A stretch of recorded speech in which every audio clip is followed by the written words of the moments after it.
Hit অ্যালার্টের মেয়াদ আরও বাড়ানো হতে পারে বলে জানিয়েছেন আবহাওয়াবিদরা। এ বিষয়ে সিদ্ধান্ত হবে আগামীকাল। রাতের তাপমাত্রা বেশি থাকায় এখন অস্বস্তি বাড়ছে। এ অবস্থা পুরো এপ্রিল জুড়ে থাকতে পারে। মুহিবুল্লাহ মুহিবের রিপোর্টে বিস্তারিত। তীব্র দাবদাহের উপর জলীয় বাষ্প মিশ্রিত দক্ষিণা বাতাসে জনজীবনে হাঁসফাঁস অবস্থা।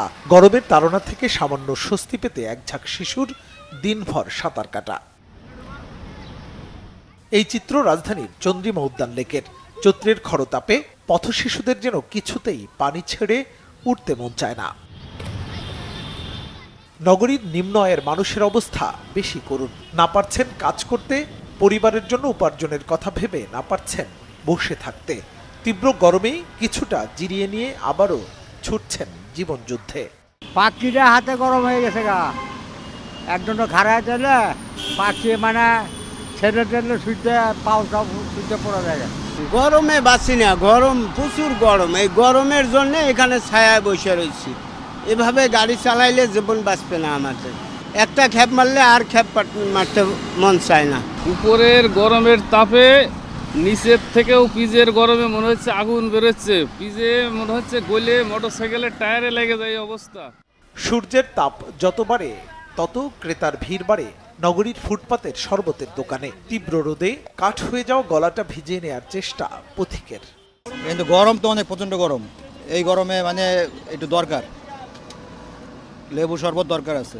কারণ গরমে সবাই পানি পিপাসা ধরাইতেছে, এই জন্য গরম বেশি। হ্যাঁ, এই জন্য একটু বিক্রিটা বেশি হয়। আবহাওয়াবিদরা বলছেন রংপুর বিভাগের তাপমাত্রা দুদিন আরও বাড়বে। আগামী 3 দিনে বৃষ্টির সম্ভাবনা নেই। তবে বুধ ও বৃহস্পতিবার সিলেট এবং এর আশপাশের এলাকায় সামান্য বৃষ্টি নামার লক্ষণ দেখছেন তারা। গত 19 তারিখে পরবর্তী 3 দিনের জন্য হিট অ্যালার্ট জারি করা রয়েছে, যেটা আগামীকালকে আবার এক্সটেনশন করার সম্ভাবনা রয়েছে।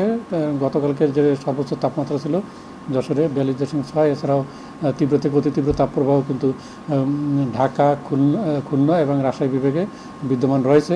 গতকালকের যে তাপমাত্রা ছিল সেখান থেকে আজকের সারা দেশের তাপমাত্রা মোটামুটি একই রকম থাকার সম্ভাবনা রয়েছে, তবে 2-1 জায়গায় কিছুটা কমতে পারে। শুধুমাত্র রংপুর বিভাগে তাপমাত্রা বৃদ্ধি পাওয়ার সম্ভাবনা রয়েছে 1 থেকে 2 ডিগ্রি সেলসিয়াস। ঢাকায় এপ্রিল জুড়ে বৃষ্টির সম্ভাবনা নেই বলেও পূর্বাভাস দিয়েছে আবহাওয়া অফিস। মুহিবুল্লাহ মুহিব, বাংলা ভিশন, ঢাকা।